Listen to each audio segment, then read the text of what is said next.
हम लोग आज मल्टी सब ऑब्जेक्ट मटेरियल समझेंगे। इसके लिए मैंने एक सिंपल बॉक्स बनाया है। इसको एडिटेबल पॉली में कन्वर्ट किया है। ये मैक्स की मोस्ट फ्लेक्सिबली मॉडलिंग ऑब्जेक्ट है। जितना फ्लेक्सिबल मॉडलिंग कर सकते हैं इसमें मैक्सिमम पॉसिबल इसमें है। एनिमेटर्स इसका बहुत ज़्यादा यूज़ करते हैं और इंटीरियर डिज़ाइन में अगर कोई ऑर्गेनिक ऑब्जेक्ट की मॉडल करनी है तो भी इनका यूज़ होता है। इसमें मॉडिफाई पैनल में आ गए, पॉलीगन में आ गए। यहाँ की सेटिंग्स मैंने बताया होगा कि हम लोग टॉप लेवल पे रहते हैं तो यहाँ पे सेटिंग कुछ और होती है। सब ऑब्जेक्ट लेवल्स जैसे जैसे चेंज करते हैं तो भी यहाँ पे सेटिंग्स बदलती हैं। जैसे मैं वर्टेक्स पे जा रहा हूँ तो यहाँ देखें एडिट वर्टिसेस आ जा रहा है, edit edges, edit borders, polygons. उसके अलावा भी कुछ चीज़ें नीचे बदलती हैं। जैसे मटेरियल आईडी जो है ये केवल पॉलीगन और एलिमेंट पे आता है, अदरवाइज नहीं आता है। कुछ चीज़ें कॉमन रहती हैं जैसे सिलेक्शन, एडिट ज्योमेट्री, इस टाइप की चीज़ें कॉमन रहती हैं। इनके पूरे ऑप्शन समझने में बहुत ज़्यादा समय लगेगा। फिलहाल हम लोग फोकस्ड हैं मल्टी ऑब्जेक्ट मटेरियल पे। पॉलीगन पे आए, किसी पॉलीगन को सेलेक्ट करेंगे तो उसकी आईडी दिखाएगा। यहाँ पे देखें, जिसको मैं सेलेक्ट कर रहा हूँ इसकी आईडी 1 है, इसकी 5 है, इसकी 4 है। बॉक्स के डिफ़ॉल्ट 1 2 3 4 5 6 ऐसे होगी। यहाँ 6 है, बॉटम पे 2 है। तो इस तरह से आईडी सेट है। मैंने सेलेक्ट ऑल कर दिया तो चारों तरफ के पॉलीगन मतलब 6 पॉलीगन सेलेक्ट हो गए। यहाँ मैंने सेट आईडी में 1 लिख के एंटर कर दिया तो सभी की आईडी 1 सेट हो गई। मतलब अब किसी पे भी क्लिक करेंगे तो यहाँ पे 1 दिखा रहा है। अब मैंने किसी एक को सेलेक्ट करके इसमें 2 एंटर कर दिया तो सबकी 1 है, केवल इसकी 2 हो गई है। क्रॉस चेक करने 2 क्लिक किया, 1 1 दिखाया। इस पे सेलेक्ट किया, इसका 2 दिखा रहा है। अब मैं मटेरियल में आ रहा हूँ, एम प्रेस करके या फिर यहाँ बटन पे क्लिक करके या रेंडरिंग में स्लेट मटेरियल एडिटर पे क्लिक करके। इसमें देखें ऊपर फिजिकल मटेरियल दिया था, नीचे मल्टी मल्टी ऑब्लिक सब ऑब्जेक्ट मटेरियल दिया हुआ है।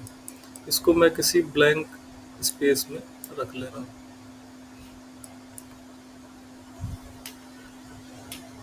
इसमें जो 10 स्लॉट दिखाई दे रहे हैं, इसमें हर स्लॉट में एक अलग अलग मटेरियल पड़ सकता है। एग्जाम्पल के लिए कहीं एक वॉल पेंट पड़ सकता है, कहीं वुड पड़ सकता है, कहीं ग्लास पड़ सकता है, ये अपने ऊपर है। अब मैं एक फिजिकल मटेरियल ले रहा हूँ, इसको यहाँ मिनिमाइज कर ले रहा हूँ ताकि सामने सामने समझ में आए। मैक्सिमाइज करने पे बस कुछ सेटिंग्स सामने दिखने लगती हैं, मिनिमाइज करने पे वो मटेरियल एडिटर स्पेस में थोड़ा सा छोटे में दिखाई देता है।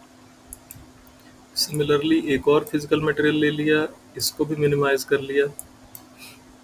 पहले वाले को 1 पे अटैच कर दिया, दूसरे वाले को 2 पे अटैच कर दिया। पहले मटेरियल के टाइटल पे डबल क्लिक किया तो यहाँ पे उसकी सेटिंग आ जाएगी। कलर मैंने रेड दे दिया। दूसरे पे डबल क्लिक किया, इसका बेस कलर ग्रीन दे दिया। और ऑब्जेक्ट को सीन में यहाँ पे टॉप लेवल पे आ रहे हैं। सब ऑब्जेक्ट लेवल पे रहेंगे तो उस पॉलीगन पे कोई मटेरियल असाइन हो जाएगा, तो इसलिए टॉप लेवल पे आ रहे हैं। ऑब्जेक्ट सेलेक्टेड है। यहाँ पे मटेरियल में जो सबसे टॉप लेवल पे मटेरियल सब ऑब्जेक्ट मटेरियल है, मल्टी सब ऑब्जेक्ट मटेरियल, उसको सेलेक्ट रखा और असाइन मटेरियल कर दिया। अभी देखें इसमें बाकी सारे फेसेस पे रेड वाला मटेरियल असाइन हुआ है, केवल एक फेस पे ग्रीन वाला असाइन हुआ है। तो अब ये कहाँ से डोमिनेट हो रहा है? मल्टी सब ऑब्जेक्ट मटेरियल के यहाँ पे आईडी सेट है। यहाँ से हम आईडी चेंज करके भी किसी ऑब्जेक्ट के अलग अलग पॉलीगन पे अलग अलग मटेरियल भेज सकते हैं।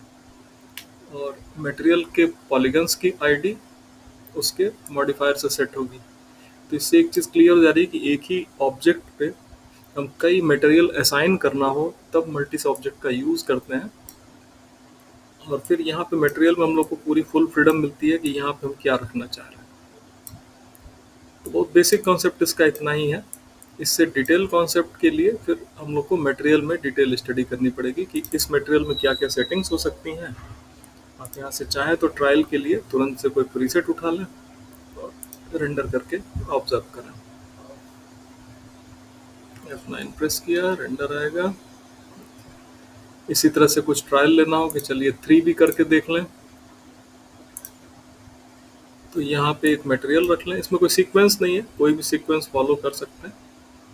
हम यहीं से शिफ्ट दबा के ड्रैग किए तो एक मटेरियल की कॉपी जनरेट हो गई। इस पर डबल क्लिक किया, इसको ब्लू कलर का कर लिया, ओके। यहाँ से इसको 3 पे कनेक्ट कर दिया। अभी यहाँ पे किसी पे भी ब्लू नहीं पड़ा होगा क्योंकि केवल इसमें ID 1 या 2 पड़ी हुई है। मैं इसके पॉलीगन लेवल पे आ गया, किसी एक प्लेन को ID 3 दे दिया। अब इस पे टॉप लेवल पे आएंगे, दिखाएगा यहाँ पे ब्लू कलर पड़ गया है। थोड़े रिफ्लेक्शंस की वजह से कलर में कंफ्यूजन हो रही है।